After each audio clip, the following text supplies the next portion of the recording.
Muy buenas tardes, doctor. Mi nombre es Anabel Mogro. Esta tarde vamos a tratar sobre el procedimiento ordinario que se encuentra estipulado en el Código Orgánico Integral Penal. El procedimiento ordinario se basa del principio de oralidad. De igual manera, es un procedimiento súper extenso, ya que tiene la característica de agrupar a todas las fases del proceso en él. Para explicar de una manera más adecuada el procedimiento ordinario, lo he dividido en fases.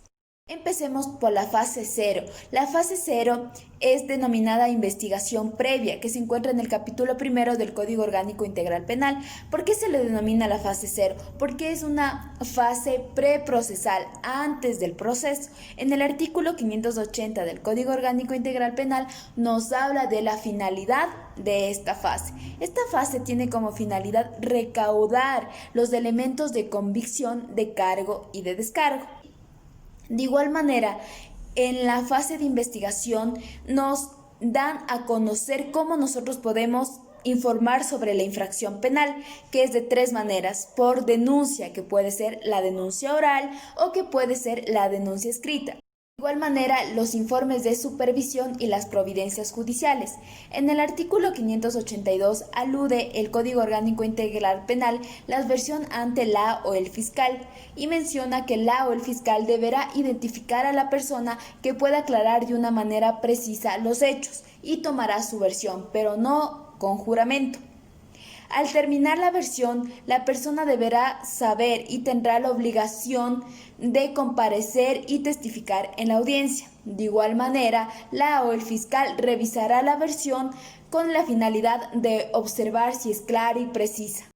En el artículo 585 nos habla de la duración de esta fase y alude el Código Orgánico Integral Penal que los delitos sancionados con pena privativa de libertad hasta 5 años durarán 1 año.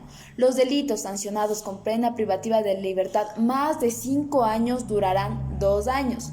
Los delitos en desaparición de personas, la fase investigativa no se acabará hasta que aparezca la persona o los elementos con los que se pueda fundamentar una imputación por el delito.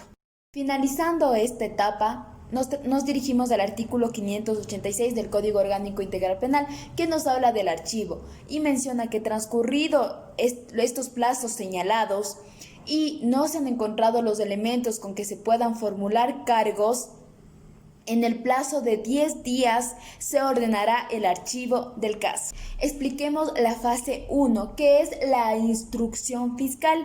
En el artículo 591 nos explica cómo inicia esta instrucción fiscal. Esta instrucción fiscal inicia con la audiencia de formulación de cargos, que es dirigida por el juez a petición de la o el fiscal, que debe tener los elementos suficientes para deducir una imputación. El artículo 592 nos habla de la duración de la fase de la instrucción fiscal y menciona el Código Orgánico Integral Penal que ninguna instrucción fiscal podrá durar más de 120 días. En los delitos de tránsito no podrá durar más de 65 días. En los delitos flagrantes no podrá durar más de 60 días. Esta fase concluye con el dictamen acusatorio o de abstención del fiscal, en donde el fiscal recogerá todos los elementos de convicción que le permitan sustentar o no la acusación. La investigación estará asistida por la Policía Judicial, que realizará la investigación bajo la dirección de la Fiscalía. No podrá hacerlo de una manera individual, cumpliendo de igual manera con la garantía del debido proceso. Está también previsto así la asistencia legal obligatoria, ya sea por un defensor privado o por un defensor público. Ahora bien, hablemos de la fase 2, la fase de evaluación y preparatoria de juicio. En el artículo 601 nos habla de la finalidad de esta fase. Esta fase tiene como finalidad resolver cuestiones de procedibilidad, de perjudicialidad, competencia, procedimiento y establecer validez procesal. De igual manera, valorar y evaluar los elementos de convicción en que se encuentra sustentada la acusación fiscal. En esta fase existe la audiencia preparatoria de juicio. Nosotros entendemos que la audiencia será oral y contradictoria, en donde la o el fiscal sustentará y fundamentará su dictamen después de haber escuchado a todas las partes procesales. El juez puede resolver si procede o no el llamamiento a juicio del procesado. En esta etapa, el juez puede dictar auto de llamamiento a juicio o auto de sobreseimiento, ya sea este provisional o definitivo. Ahora bien, hablemos del artículo 608 para finalizar esta fase. En el artículo 608 del Código Orgánico Integral Penal alude el llamamiento a juicio. ¿Pero qué es el llamamiento a juicio? El llamamiento a juicio es un estado procesal por el cual el juez cierra la etapa intermedia y manda el proceso a los tribunales penales para que aboquen conocimiento y puedan así abrir la fase de juicio, en donde las partes procesales en una sola audiencia sostengan sus estrategias y, lo que es más importante, sus criterios técnicos en defensa de las víctimas y de los procesados.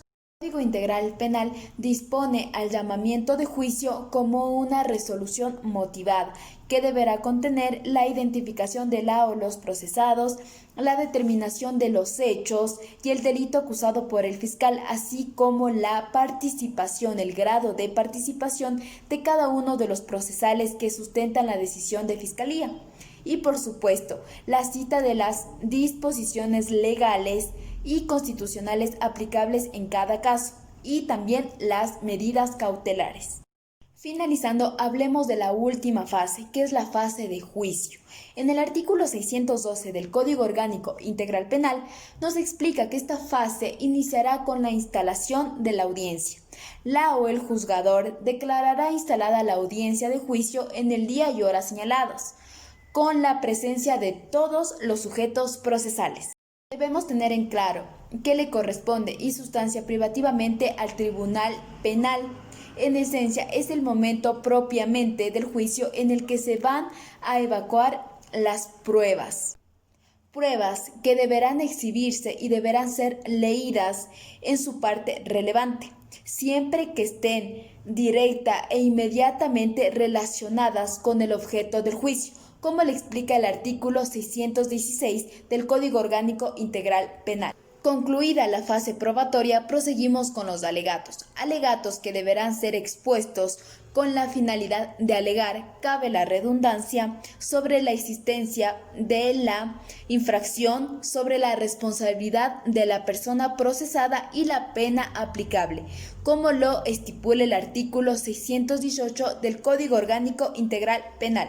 Concluyendo con la sentencia que deberá ser debidamente motivada, completa y suficiente tanto en lo relacionado con la responsabilidad penal, con la determinación de la pena y de igual manera con la reparación integral de la víctima, como lo explica el artículo 621 del COIP. La sentencia podrá ser condenatoria o absolutoria. Si la sentencia llegara a ser absolutoria, se lo libera de toda responsabilidad a la persona procesada, terminando y dando por concluido las fases del procedimiento ordinario. Muchas gracias por la atención prestada, espero haya sido de su agrado.